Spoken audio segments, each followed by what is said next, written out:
For as long as I can remember, there's always been an Australian story, a legend, a piece of folklore that has perplexed me for so long and just stayed with me. You see, beneath Australia, there is hundreds, if not thousands, of underground tunnel systems. Now, while some of these have been sealed off and left as relics of an older time, while others, they may still be operational, hidden, restricted.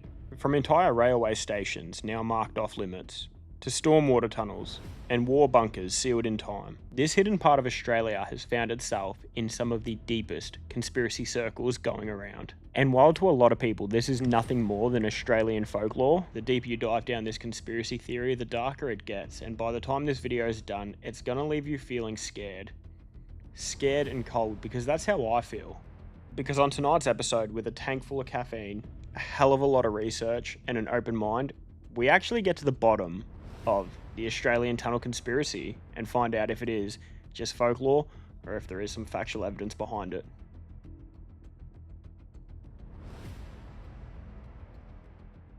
To start this off, we need to dive into some proven facts about the Australian tunnels, and that can help piece together where the conspiracy theories actually come from. Because what's really cool is there are hundreds of tunnel systems that sit beneath the Sydney CBD. All you really need to do is take a look at the St. James Railway project to understand how close some of these tunnel systems actually are. It was only in 1926 when the St. James Railway Station was constructed underneath Hyde Park, and this was part of the original Bradfield Railway project that would be utilised as a huge interchange hub. And because of this, they actually over-engineered and overbuilt this railway station in preparation for future works. And as it currently stands, St. James Station, well, that actually has two ghost platforms alongside active platforms.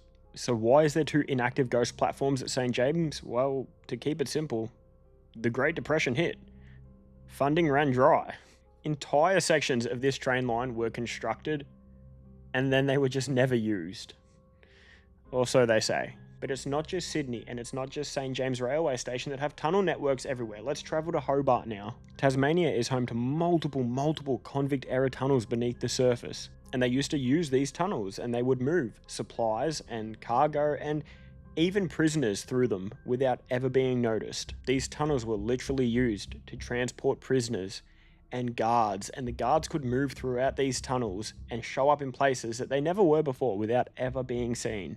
And there's historical records that date the construction of these tunnels back to the 1800s, back when Tasmania still was a penal colony. And while a lot of these tunnels in Tasmania have been sealed shut and forgotten in time, well, there are theorists out there that still question whether all of the tunnels remained shut forever. So when people talk to you about Australia being filled with tunnel systems, obviously yes, we think about Sydney. We can think about Tasmania now, but there's other tunnel systems out there. You know, there is a huge tunnel network that was constructed in Kapunda in the 1800s, and as it stands, that is one of the oldest copper mines in Australia. These old mining tunnels, well, they span for kilometres. And these old mine shafts and tunnel networks, well, they've been sealed off to the public for well over a century.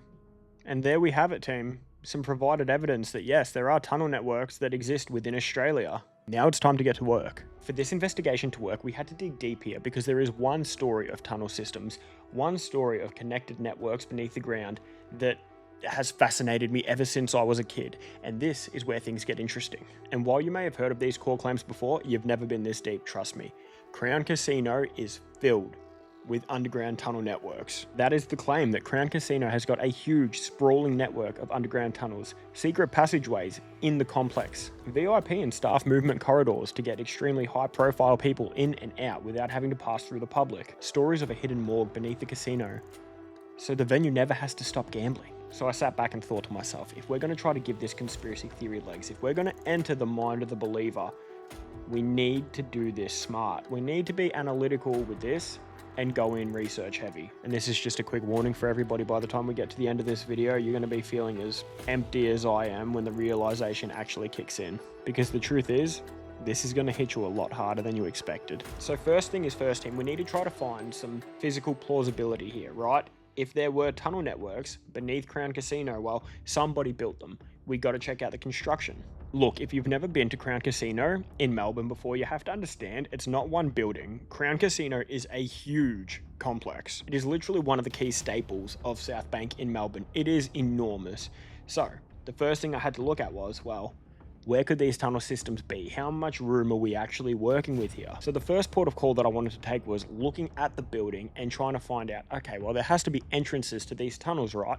And I found an old geotechnical article that stated that Crown Casino actually has 11 hectares below ground used for car parking. 11 hectares of underground car parking across 2 levels. Now that's a hell of a lot of space for car parking, so we have to actually break this down. Now what was interesting was Crown's own parking information stated that it had 5,000 car parks for the public to use.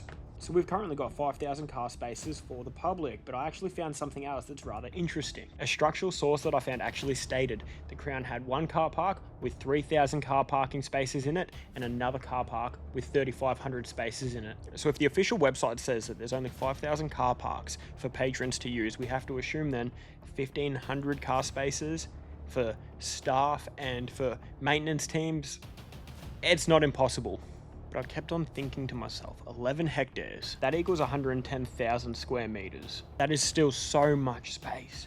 Could that be where the tunnel systems are sitting, or the entrances to the tunnel systems are sitting? But then we need to split that across 2 different levels. So 55,000 square meters per level. So then we've got to do some math, and a little bit of researching states that a normal car bay is roughly about 13 square meters. So if we piggyback off that 13 square meters per car space, but then we make allowances for vehicles turning and areas to drive in and out of your car spaces and pedestrian walkways and lifts and fire exits, everything along those lines, well, if we crunch those numbers, it actually does come pretty close to what the website is stating. So the car park and the 11 hectares underground, no secret tunnels.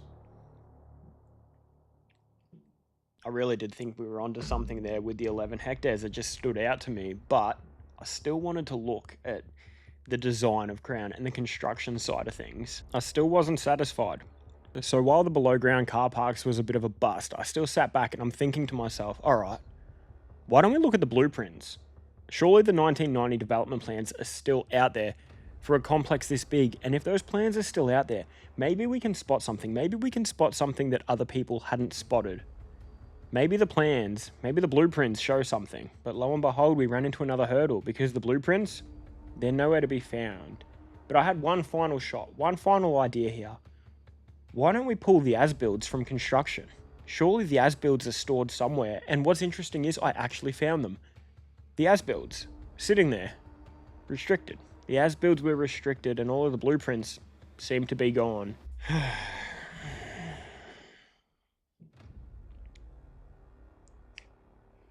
But I continued to dig and I continued to keep searching, and I found so many different stories of an old Melbourne at subterranean level.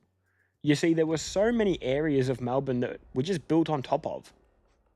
So maybe the secrets of the Crown Casino tunnels aren't sitting in the blueprints, and that's when it clicked. Maybe the tunnel system in Crown, maybe there is some validity to it. What is giving this conspiracy theory legs? Well, maybe the infrastructure was already there. Because it's not just a one-off folklore story, and it's not just a conspiracy theory that only a few people share. No, even looking at my old comments on previous videos, people have stories about this. People that have worked in industry stating, well, there were actually tunnels moving from hospital to hospital, and there are tunnels that went from Crown to the hospitals. There are secret morgues in Crown, and you might ask yourself, why would there be secret morgues in Crown? Well, the way that the theory goes is, well, Crown Casino, it is such a big money-making engine, and they don't want this machine to ever stop moving. But what happens to all the people that meet ill fate at Crown Casino? How many people stay at Crown Casino every single night? You can almost count on one hand the amount of times that Crown Casino has actually shut. The events that occurred following 2019, that shut them down. There was a huge power outage, that shut the casino down, but for a lot of the time, the casino never stops operating. And that's when I read a comment from one of my subscribers. When Crown Casino opened, there was a huge spike in people being found dead in the Yarra. Bingo. That was the next breadcrumb. I was looking in the wrong spot all along. So I started to look at the drainage networks around Crown Casino. Like we said earlier, maybe the infrastructure was there all along. The official Melbourne Metro EES text says that the Hannah Street main drain runs along Kingsway and discharges to the Yarra River near Crown Casino. That proved something that we thought all along. There is huge drainage networks around Crown Casino. It's an old photo of Crown getting constructed, and I found it fascinating coming from a construction background, but I started reading through some of the comments, and this comment, while it had absolutely nothing to do with conspiracy theories or secret tunnels, something flagged up. Here's a fun feature to pay attention to.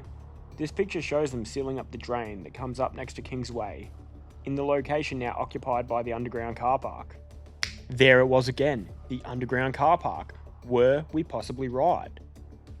They sealed up the drains that ran below the underground car park. So when we were looking at this 11,000 hectares and we crunched the numbers and we noticed, yeah, there'd have to be roughly 1,500 additional car parks in this area, an additional 1,500 car parks, which is a lot of area. Now that would have to take up the maintenance facility where the public cannot access. Stay with me. The drain used to be a river, and to redirect the flow of water, they had to divert it all the way around the casino precinct. You can see the new outlet right next to Spencer Street. The new outlet is much smaller, and to make the water travel that extra couple of 100 meters around the building, they had to dig the whole drain a lot lower, which collects in a retention area that's pumped into the river every time it gets too full, which is why you sometimes see it gush water at random. This is probably one of the few pictures showing the original outflow of the old Kingsway Creek, as well as its current outflow in one photo. When Crown was getting constructed, they sealed off the old drains. They had to redirect the drains around the complex. They sealed off the old drainage system leading to the Yarra. Could that be the smoking gun? A lot of the times when we're doing these deep dives, you're never going to get a full silver platter of this is 100% correct, because then it wouldn't be a conspiracy theory, would it? But what we do on this channel is we go along for the journey and we piece together as much evidence and real information as possible, mix that in with speculation, and we end up with some pretty fun conspiracy theories that usually get legs to them. Could this be the legs? The Metro EES text stated that there were drainage systems that were running alongside where Crown was being constructed. Then we have someone who I assume comes from an engineering background or is just pretty across history of Melbourne, claiming you can actually see where they are sealing up the old network. So when we take this photo, paired with this big source of information from this person, and then we link that with the recorded documentation from the EES, well, I think that is as close to the tunnels underneath Crown as we will ever get. But I had to go a little bit deeper. At this point, I was getting excited. Caffeine was flowing. You know what I get like. It was awesome. I'm like, we are actually going to figure this out. Little to my knowledge, it was going to end in me feeling sick to the stomach, because that would be the link to that folklore story that bodies would wash up in the Yarra. Well, maybe they were using the old drainage system that's still dispersed into the Yarra. But I had to find out how big these drainage systems were. We know that in Melbourne and we know that in Sydney there are huge sewer networks, right, that you can walk through. But the ones at Crown, that's what I was looking for. And that's when I found it. An old time capsule. And I hope you're ready for this. Welcome to urbanadventurer.org. More importantly, welcome to Bob's Tomb. This was uploaded to this website on the 10th of February, 1998. This in itself is a piece of history in Australia. This in itself is what old websites used to look like. But the information tucked into this old website that no one would look at anymore was priceless. This is a map of Bob's Drain with points of interest marked. Bob's Tomb is one of the more interesting and historical drains in UA City. I'm assuming UA means urban adventure, so urban adventure city. Bit of lingo, because you have to understand, urbex and urban exploring, well, that's been around for decades. And we stumbled upon one of these old urbex websites, and it was chockers with information. The drain itself is very dirty, one of the dirtiest in Melbourne City. Yet it also has some of the most interesting features in UA City. Running from east under Kingsway, this tunnel runs right under the Crown Casino complex before exiting into the UA City River. The beauty and the reason I love conspiracy theories is because everybody can have an opinion and everybody can throw in their 2 cents, and it just starts good old-fashioned conversation. Via the grill room entrance and travel down the small RCPs till you get to a junction about 200 meters in. feels longer due to stoop. Before the new entrance was put on it in late 1997, the only way to enter this drain was via a manhole at the corner of a street in Kingsway. I'm linking this website in the description so you can have a look yourself, but taking all of this information, let's talk about the pump room. Finally, you will reach the most unique feature of the drain, an active pump room. It's well worth braving the stinky and smelly drain to see this. Directly ahead of you, 3 huge doors can be seen. These are actually below the water level of the UA City River. A ramp here leads up to them. Either side of the drain contains strong grills where the water drains off. When you're in here and the pump starts up, it's a bit of a shock at how loud it all is. You can climb up to the catwalk above here, but don't activate the switch above or you'll be sorry. And there it was, team. Sealed in time. The strongest piece of evidence that we can go off. If we go back through the comments surrounding the construction photos of the complex, if we go back to where it's confirmed that the drainage system was redirected into the Yarra, if we go back to the 11,000 hectares underneath the complex, if we take into account that there's off-limits space for roughly 1,500 cars, if we take into account all of the maintenance and facility areas that may not even be open to workers, but we can accept the fact that that space does exist, and then we rely on the details that this adventurer in Melbourne from 1998 left behind, where they themselves also discuss where the original drain was sealed in 1997. I truly believe all of that put together is the closest we will ever get to solving the mystery of the Crown Casino tunnels, one of the biggest speaking factors when we discuss Australia's secret tunnel networks. While I was on Cloud 9 and so stoked about this discovery, so stoked about what we found, it came to me that not all stories end well, because I wanted to tackle 2 more stories, 2 more scenarios about Australia's underground tunnel networks, and really deliver a video that had topical choice to it. And that's when it dawned on me. Every story that I found, every conspiracy theory, every tunnel network that was in Australia has just become a piece of history. You see, while these tunnel networks were used to keep things from public eye, it was a different time when these tunnel networks were being used. Back then, things were kept a secret from the public because they had to be.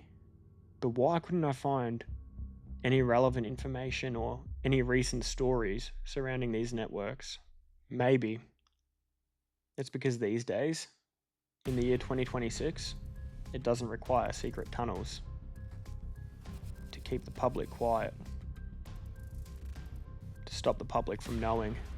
Maybe these days, it's a lot easier to just do things in plain sight, and instead of hiding it from the public, well, you just tell the public how to think. When you take a step back and you really think about it, it's sad.